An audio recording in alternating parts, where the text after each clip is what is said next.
Hi-yo! All of this together is what makes for a good life. So what makes for living a good life? There's this acronym called PERMA, Ghost Mode. And PERMA highlights holistically the 5 elements part of the good life.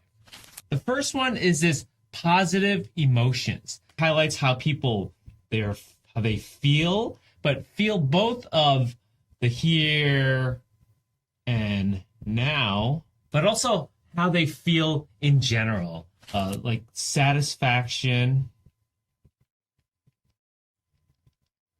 with their lives. So really a lot of this is lumped under what's called, how we study it scientifically, subjective well-being.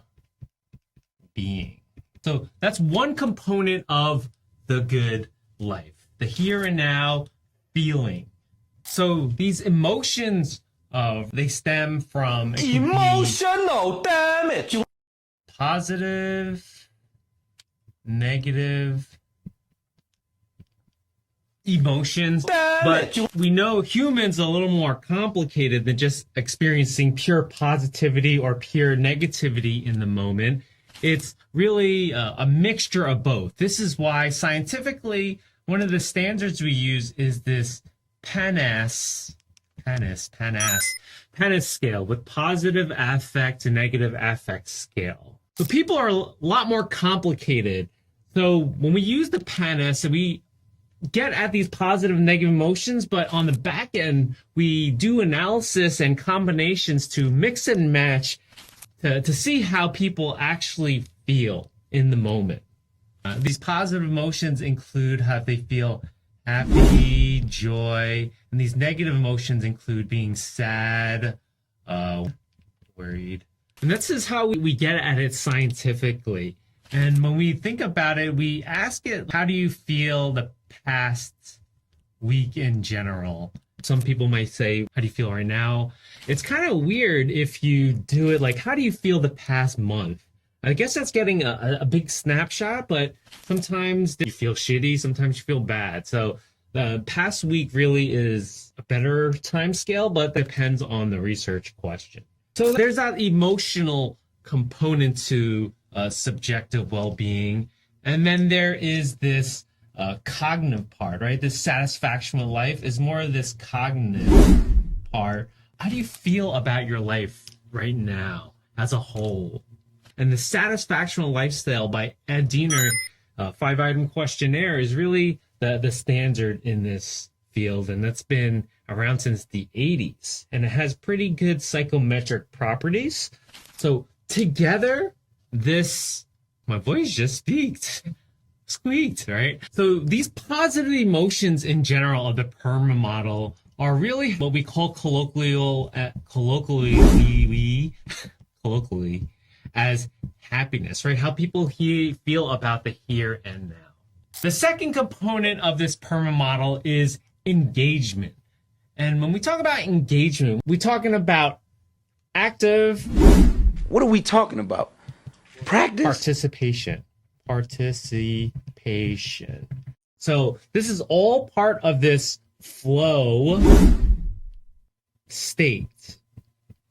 And flow by My Chick Set Me High really involves getting at this balance. Flow is this experience when you are so in the moment that you forget that time exists, you forget to pee, you forget to eat.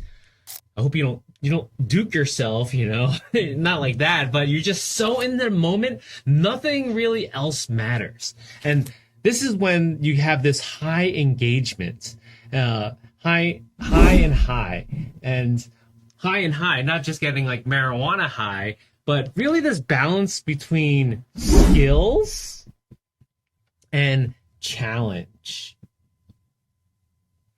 And this balance between skills and challenge really is relative to your skills and the challenge at hand. So let's just say you have low skills with the high challenge, you start to feel anxiety over here.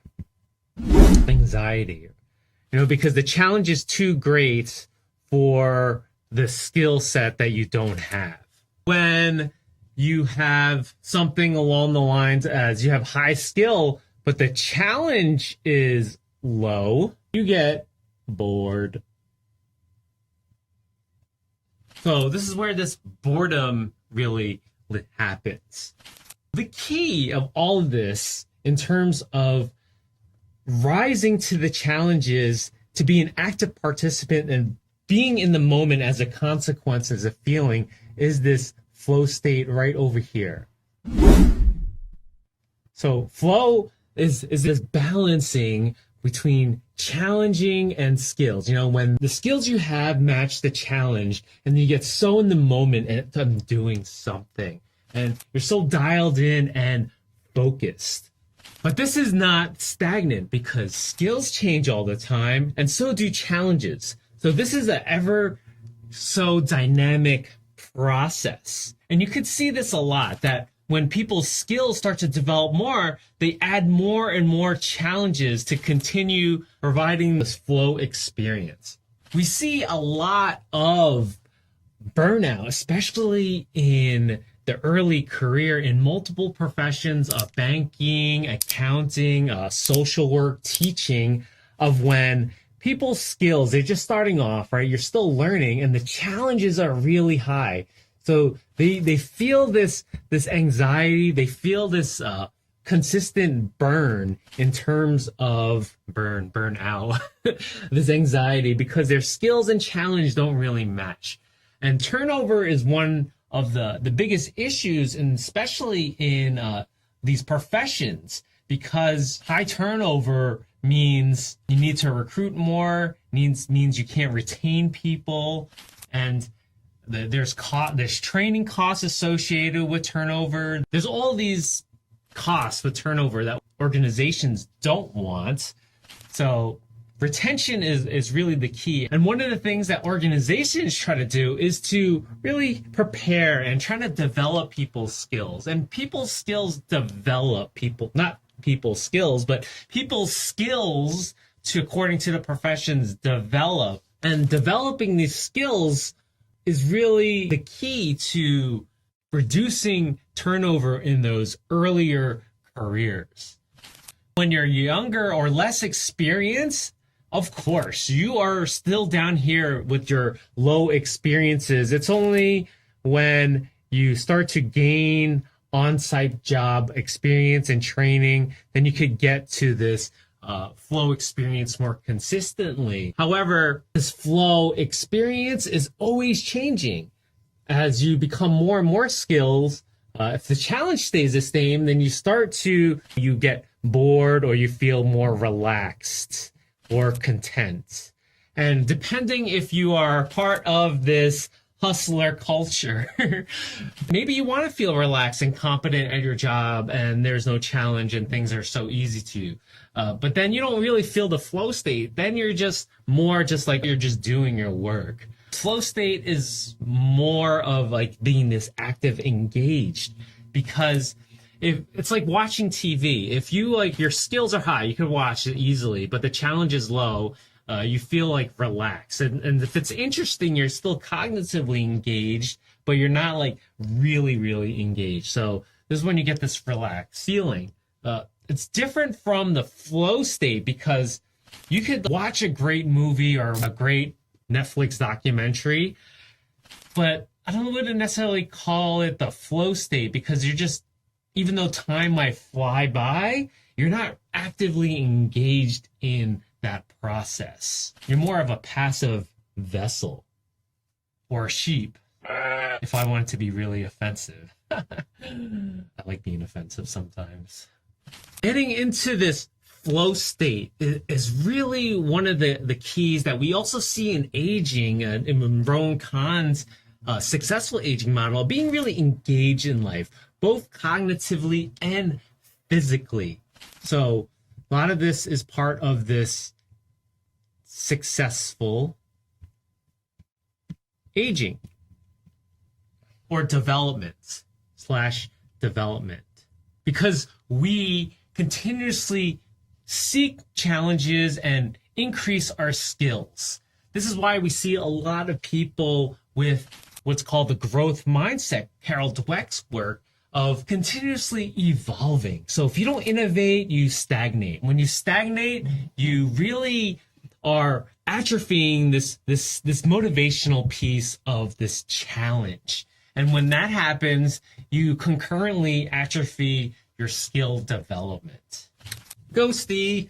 So really one way to experience positive emotions, become active participants is really through relationships. And these relationships are really the highlight of many, what Chris Peterson says, other people matter. And nothing is more universal in cross cultures than social relationships, and not just not having social relationships, it's about the good social relationships. And when we think about flow, having a good social relationships with coworkers, especially in the early career, to combat a lot of this anxiety of having low skills and a high challenging work environment, is through mentorship. And mentorship really highlights this someone who helps you in your personal and or personal development, right? So they really care about either your personal or professional development. When we talk about mentorship, there's this active component. They actively do something to facilitate your development in either of these areas or both areas. Usually they coincide with each other. And what mentoring really does is help provide some of these skills to meet these challenges, both in your professional life, but also in personal life in general. This is when we think about a more experienced person being able to facilitate somebody's development. Let's just say you have issues with your relationship, having somebody to talk to, or getting advice from them, or just even getting practical support, just being there for them. So these are what's called mentoring functions, and these mentoring functions fall under many categories. There's other ways to mentor, but one thing we think about is a psychosocial component of being able to be there for them emotionally, being there to listen to them, all that stuff. And then there's also professionally, such as helping somebody network, somebody giving them advice in their careers, but also protecting them from toxic people as well. We see, especially in older adults and people who are going through severe depression, isolation, social isolation. And social isolation is this more objective part of isolation. We see this during the pandemic when people are objectively removed from people. So we could think about also social isolation in rural areas. People with disabilities have a hard time moving around, or just having barriers to interacting and seeing people. And this has been shown to be extremely harmful to both mental health, but also physical health as well. Equivalent to smoking like 15 cigarettes a day. That's harmful. When people feel loneliness, this is more about the subjective feeling, right? And this subjective feeling is also shown to be detrimental to both mental and physical health. This has to deal with more of, you could be in a classroom or a concert or in a crowd of people, but feel like you're not connecting with others. You don't feel the connection. So this is like, you could be around people, but you still feel lonely, right? The loneliness is still there. There's multiple reasons why maybe either you don't connect with the people. Or if you are in a depressive state, you might not be able to focus on the relationships part. So going back to this emotions part, this is a lot of Barbara Fredrickson's work about broaden and build. When people feel depressed or some type of negative state, they think in this narrow band. So maybe you're around all these people, but then you only you're in your feels, right? You're only in your feelings. When you are in positive emotions, right?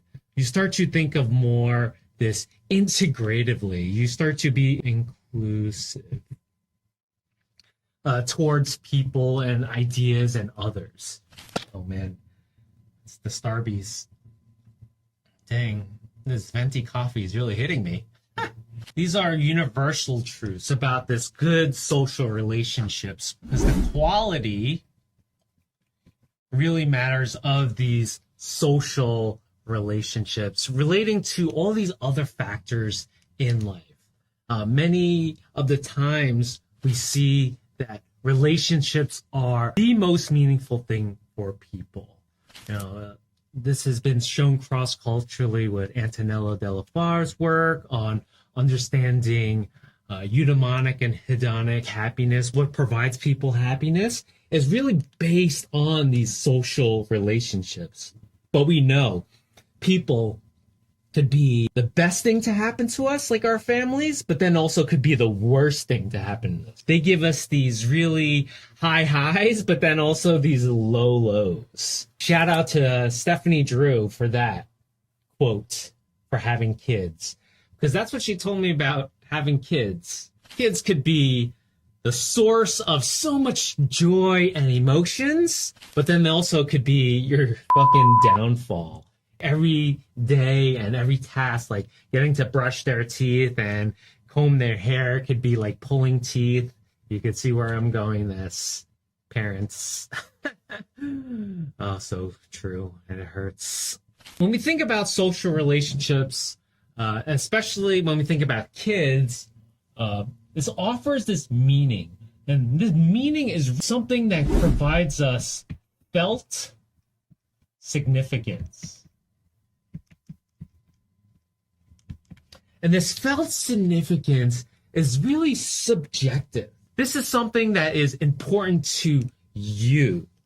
Certain things could be important to you, but not important to others. I don't give a shit about pets. I don't know what the deal is, why people love their pets so much. They show these cat and dog pictures that I don't give a shit about. But I'm sure that a lot of those people don't give a shit about when I show my kids pictures. Having this felt significance is really part of having a direction. So meaning is this felt significance. Purpose is different than meaning, because purpose is really about that direction. You could have a lot of energy behind what you're feeling is significant to you, but this purpose is more about doing tasks towards progressing this felt significance part. So purpose is more toward this doing actions towards accomplishing an end goal. And this end goal is usually something higher, something bigger than just doing one task. It's more of this overarching goal.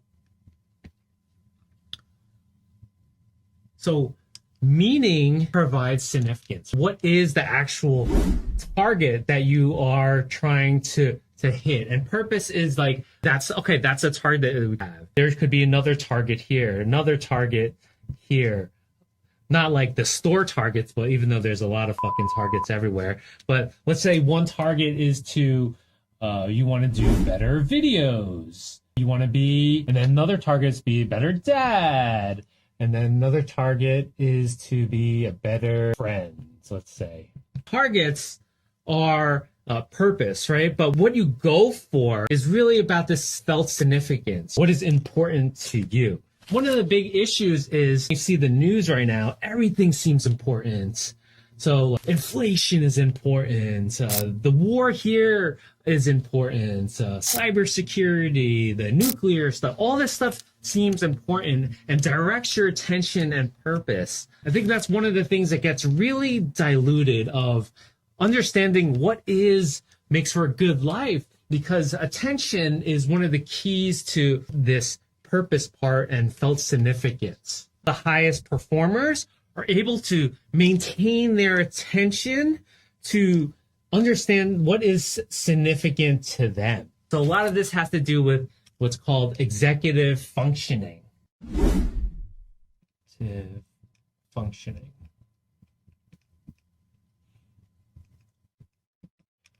And being able to really juggle what is important to you, what to go after, and then the steps to doing that and navigating towards that. And this executive function is this really higher level process of balancing all of these tasks to help navigate your world and help navigating your world towards something that is actually important to you and heading toward that direction, which is that purpose. And heading to this meaning part of it, there's just so many different things that pull your attention to see what is important.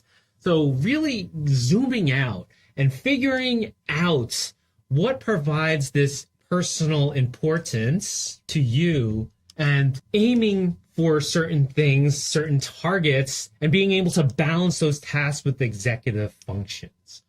This all really connects with each other, because to aim for something bigger that is significant, you have to develop your skill set to be able to really progress. So all your attention is being pulled everywhere. So really zooming out and figuring out what provides you yourself importance, really important to you, is really the key to all of this. Ghosty, and this last part has to do with the achievement. And this achievement is really about progress. Are you feeling like you're heading towards whatever goals that are meaningful to you?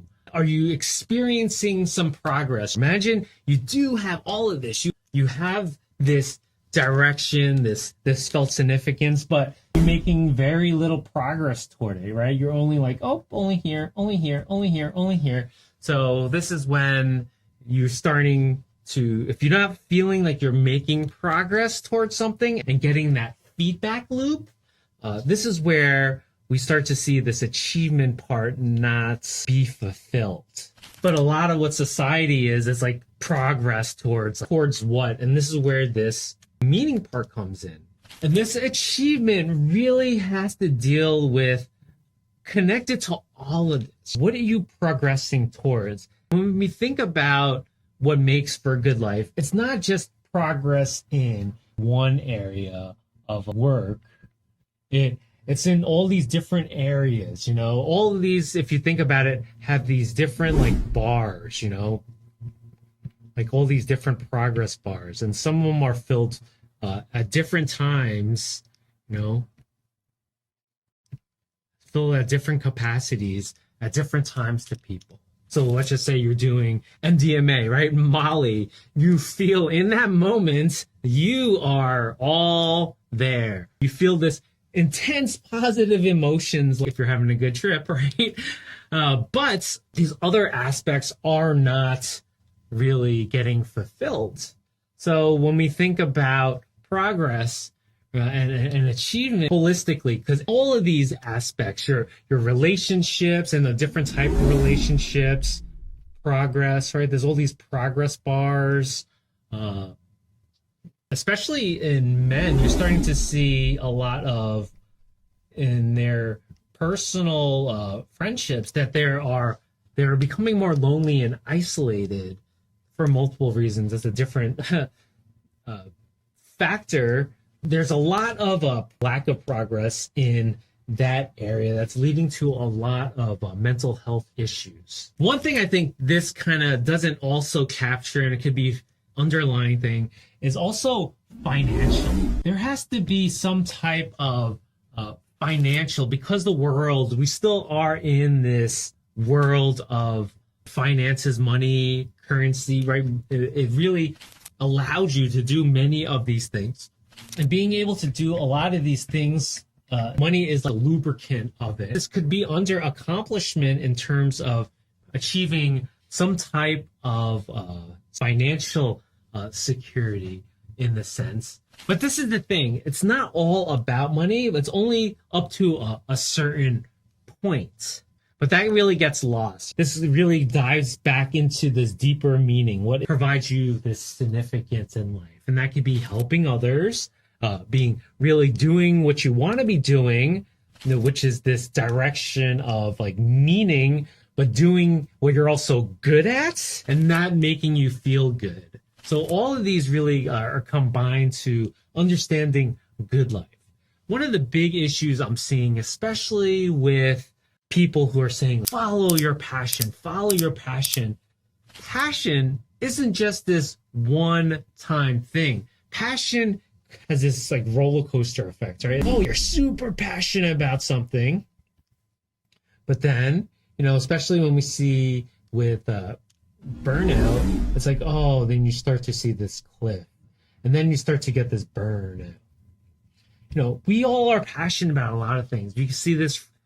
It's more about this maintenance is the key. If you think about just like relationships in general, there's a lot of passion and emotions in the beginning. And then it goes to this more, it could go to this period of stability and it changing into like a companionship and all that stuff. But people talk about going for your passion and going for your passion. But that's a big issue because passion changes all the time. What people get excited about changes all the time. People become stagnant. They only could develop their skills so much. And developing your skills so much you seek a new challenge. But some people, especially if you have to worry about finances all the time, you have to stay at your job, or taking that risk, they have to support a family. So the challenges aren't there for them to develop their skills. So following your passion, isn't necessarily the end all be all. You can't just do one thing. You have to think about everything as a whole. You could do this passion stuff, but it doesn't help these other domains of your life necessarily. So all of this together is this PERMA model. What makes for the good life? All of this together, these positive emotions, this engagement, these good relationships, this meaning and direction, and this achievement and progress makes up for the good life. And they're all not necessarily separate for each other. They're more intertwined with each other because relationships are the basis for a lot of sources of positive emotions. Also having relationships that are meaningful to you, right? These are part of this sources of good feelings and progress in terms of changing dynamics. So all of this is connected to living the good life. The PERMA model is just really this holistic approach to understanding these different facets that make up for a good life. Because at the end of the day, it's more like a dashboard. Different parts of it are indicators of how you're doing, just like a car, right? You could see what the temperature is of the car, if it's overheating or not. You can see how much oil you have, right? How much energy you have to where you could go. You also could see, is there an issue with your RPMs and all that stuff? How you're accelerating. Think about all of this PERMA stuff as more of like a dashboard or holistic window of components of life that to showcase how you're doing in your life. Thanks for watching this video on the good life, and I will see you next time. Emotional.